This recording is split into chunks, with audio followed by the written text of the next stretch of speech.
In the news recently, there has been a bargain reached by Senator Ted Cruz and Governor of Ohio, Kasich. And what they've agreed to do is to work with the Stop Trump forces to divide up who's going to um, focus on which state to gain enough delegates to be able to prevent Trump from being successful on the first ballot at the convention. Well, this leads to an interesting question. Have we had anything like this in our history? And if so, is there any lesson we can draw from it? And the answer is yes. It was 1824, presidential election. There were four separate candidates for the office. Um, Andrew Jackson, John Quincy Adams, Henry Clay, and Crawford. And the election was held. No one secured enough electoral votes to win, or even close to enough. Andrew Jackson secured the most popular vote, but even that was not a majority of the popular vote. John Quincy Adams was a relatively close second in terms of electoral votes. Crawford a distant third, and Clay an even more distant fourth. Well, that meant it had to go to the House of Representatives to be settled. Clay was ruled out because you could only consider top three candidates. Crawford, in the meantime, had a stroke, so he was out of the running.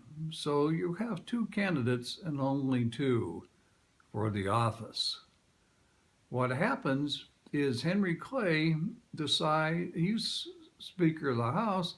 Henry Clay decides to throw his support behind John Quincy Adams. And John Quincy Adams winds up becoming president of the United States. And as he does so, he announces that Henry Clay will be his Secretary of State. So they were successful in stopping Andrew Jackson from being president. Both of them considered Jackson to be unqualified, and in fact had disqualified himself by some of the actions he had taken that they knew about. And so they believe, and Adams had a breathtaking vision for what could be done in the United States of internal improvements, national university, etc. So Clay simply believed that Adams was a much better choice. But Jackson and his supporters, of course, cried foul. They cried corrupt bargain. And from the get-go, determined to make sure that John Quincy Adams would not be successful at all as president. And they were able to prevent Adams from having any significant success whatsoever. And then Jackson will trump him in the 1828 elections.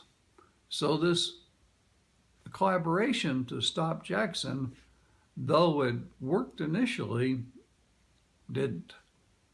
My concern would be very similar, that Kasich and Cruz, if they're able to stop Trump, Trump and his supporters will not like it at all. They will cry foul and with legitimate concern.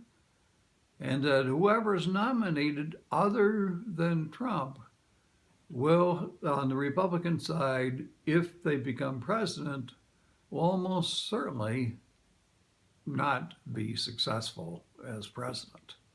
So that's the lesson here, that from our history, that if you do what Cruz and Kasich do, that the consequences are not likely to be what they hope it to be.